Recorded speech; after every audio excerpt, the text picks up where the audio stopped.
Lawn turning brown in summer heat is, like, the worst, but you can totally bring it back to life with a few smart moves and a little patience.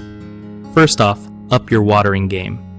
Lawns really need more frequent and deeper watering during crazy hot spells, so set your sprinklers to run early in the morning for about 45 minutes to an hour, 3 times a week.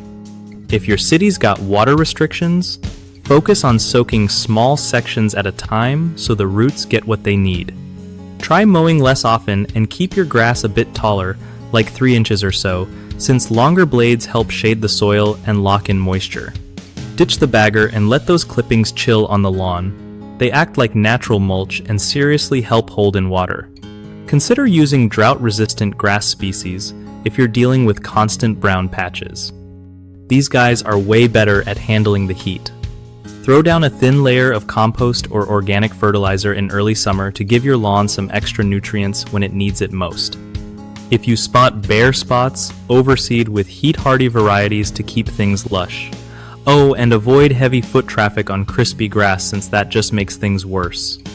One of the biggest mistakes people make with summer lawn care is watering in the middle of the day, which just wastes water because most of it evaporates before reaching the roots.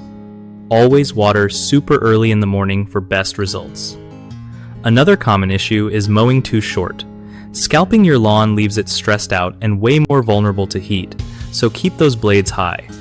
Folks also love to dump loads of fertilizer in summer, but that can actually burn your grass. Stick to light applications of organic stuff or compost to avoid chemical overload and keep things green.